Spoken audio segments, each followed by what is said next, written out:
Hello everyone, welcome back to our English class. Today we are going to take another poem from your book Beehive. The name of poem is Rain on the Roof. The poem totally belongs to nature, right?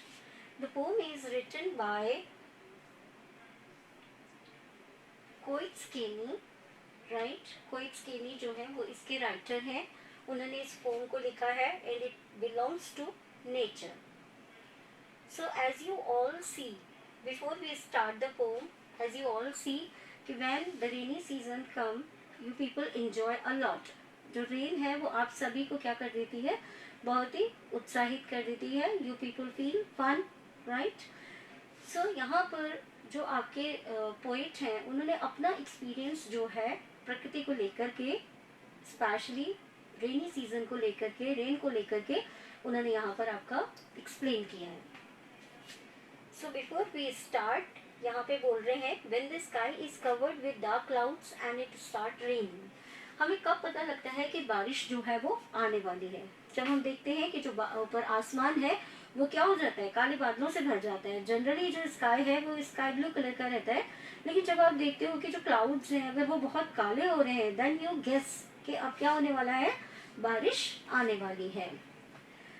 Have you ever listened to the patter of soft rain on the roof? Rain आती है, rainy season हर साल आता है, but the special thing is here. क्या कभी आपने अपने sentiments जो हैं वो रेन के साथ में एसोसिएट किए हैं? क्या आपको कभी कुछ फील हुआ है जब रेनी सीजन आता है, जब रेन होती है, तो have you ever feel something? कुछ आपके मन में, कुछ आपके दिमाग में इस तरीके की चीजें आती हैं? क्या आपके सेंटिमेंट्स कुछ डिफरेंट होते हैं, राइट? कब? जब आप जो पैटर है, यानी कि जो टप टप बूंदों की आवाज है, जो बारिश की बूंदों की जो आवाज है, जब आप वो सुनते हो तो क्या आपके हार्ट में कुछ ऐसे सेंटिमेंट्स आते हैं? क्या आपके थॉट्स जो है वो कुछ डिफरेंट होते हैं? क्या आप नेचर से अपने आप को कनेक्ट कर पाते हो? What thoughts flashed through your mind as you heard this melody of nature? अब यहाँ पर ये जो टप टप की आवाज है, इसको किससे रिजेंबल किया गया है? क्या कहा गया है इसको? श्रीक नहीं कहा गया है, इसको क्या कहा गया है? मेलोडियस कहा गया है. तो ये कहते हैं जब इस तरीके की आवाज आती है, जब पैटर जो है, रेन ड्रॉप्स जो है जब गिरती हैं, टप टप की जो आवाज आती है वो आपको सुनने में मीठी लगती है. Read the poem to find out what the poet dreamed of while listening to the rain.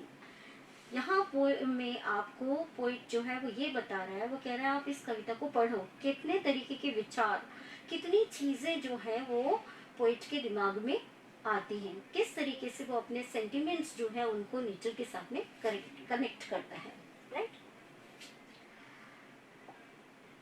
When the humid shadows hover,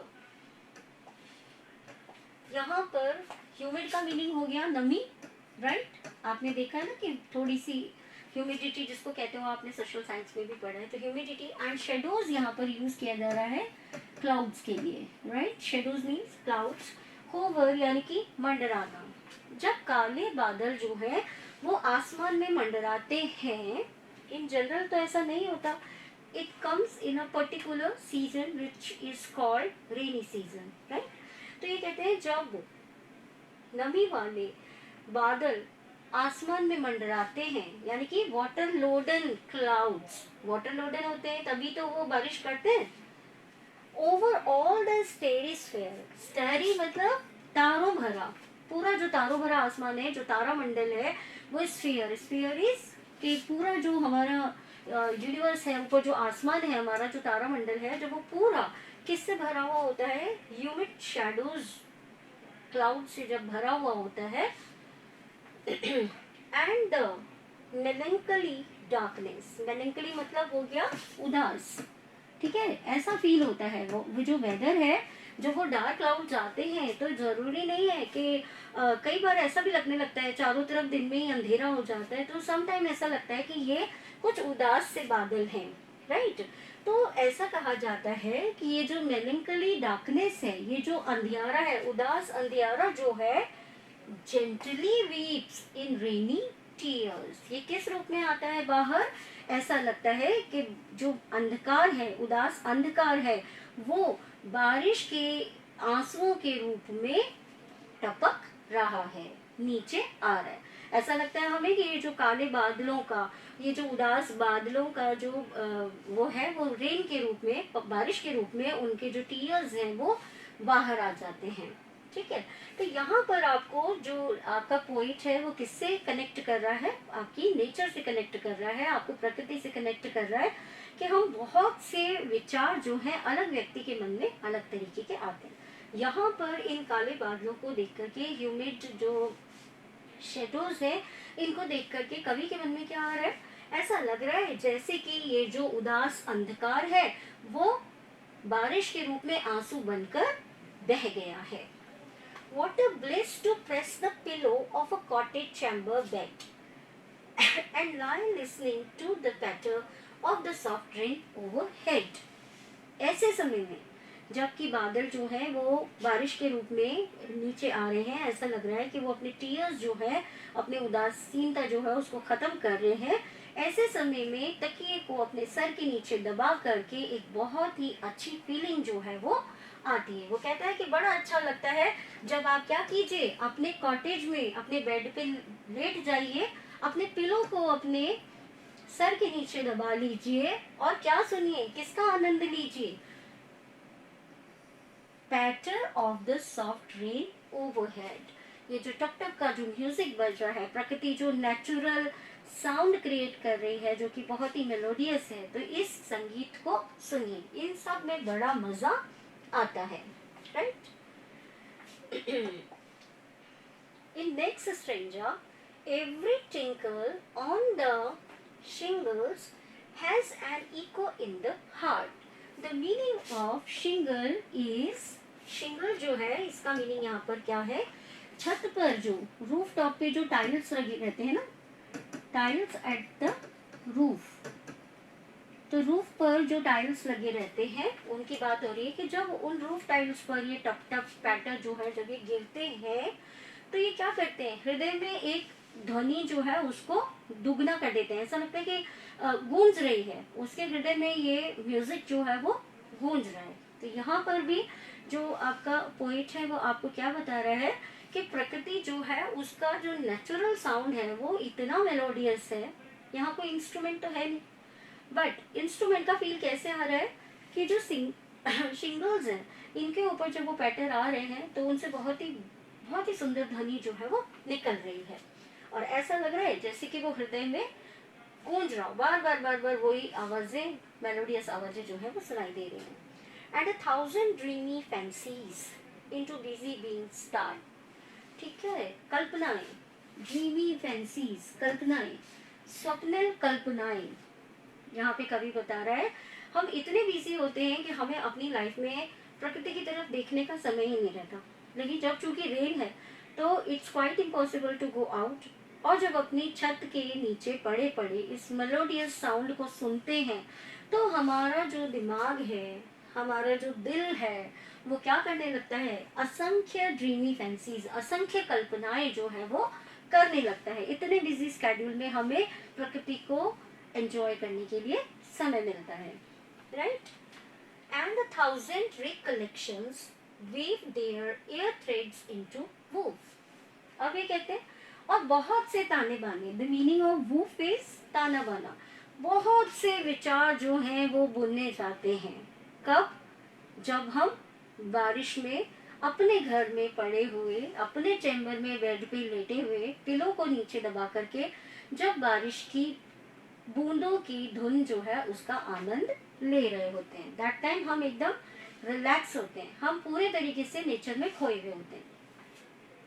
बहुत सारी रिकलेक्शन जो है, बहुत सारी जो मेमोरीज हैं वो रिकॉल होती हैं और हम क्या करते हैं, ऐसा लगता है हम क्या करते हैं, एयर थ्रेड मतलब हम हवा में ही ताने बाने जो है वो बुनने लगते हैं, कल्पनाशील हो जाते हैं।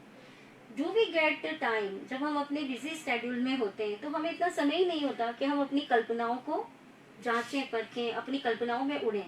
बट जब रेन आती है, रेनी सीजन होता है, रेन्स आती हैं, क्लाउड्स आते हैं, दैट टाइम हमें क्या मिलता है, हम अपने जो ताने बाने हैं, अपनी मेमोरीज जो है, उनके ताने बाने जो है वो बुनते हैं.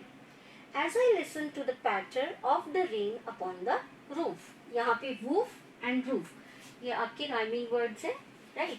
तो किस तरीके से ये कहता है कि जब हम इस तरीके के ताने बाने बुनते हैं, कब, जब पैटर कहाँ आते हैं, कहाँ टप टप की आवाजें आती है, अपॉन द रूफ, मेरे घर की छत पर जब इस तरीके की आवाजें आती हैं पैटर के गिरने की, तब मैं क्या करता हूँ, मैं उन तानों वालों में खो जाता हूँ. मैं अपनी जो मेमोरीज हैं, स्वीट मेमोरीज हैं, उनको रिकलेक्ट करने लगता हूँ.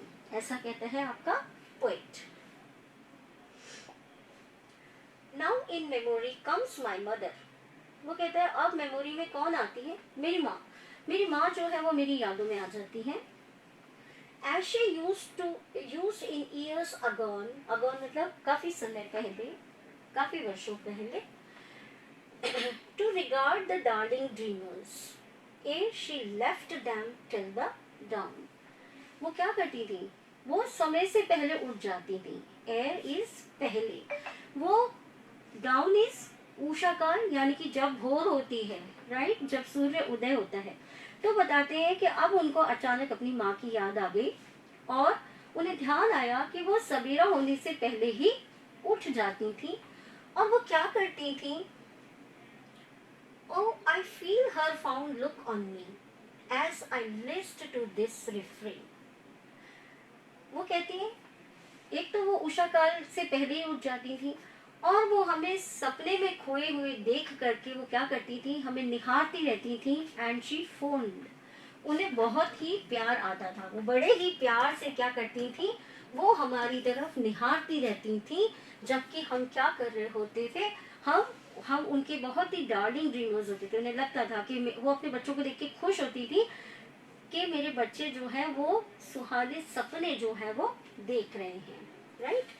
As I listened to this refrain, which is played upon the shingles by the patter of the rain, ये सारी चीजें उन्हें याद आती हैं.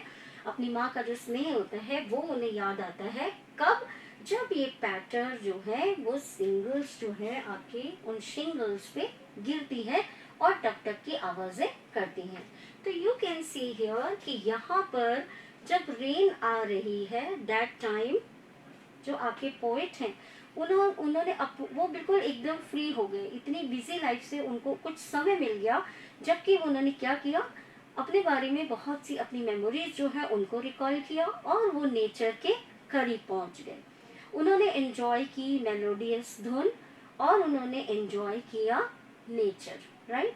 उन्होंने प्रकृति को देखा कि वो प्रकृति कितनी सुंदर दिखाई देती है, कितना सुकून जो है वो मिलता है. So here in this poem quotes केनी वांटेड टू से कि जो नेचर है वो हमारा एक गुड टीचर है. वो भी एक टीचर है जो कि हमें बहुत सी चीजें हमें वो सिखा करके चला जाता है. We can learn so many things. और जब हम नेचर को एंजॉय करते हैं तो we can become calm, we can live in peace. That's all for this poem. We will continue our question answers in next lecture. Thank you and have a nice day.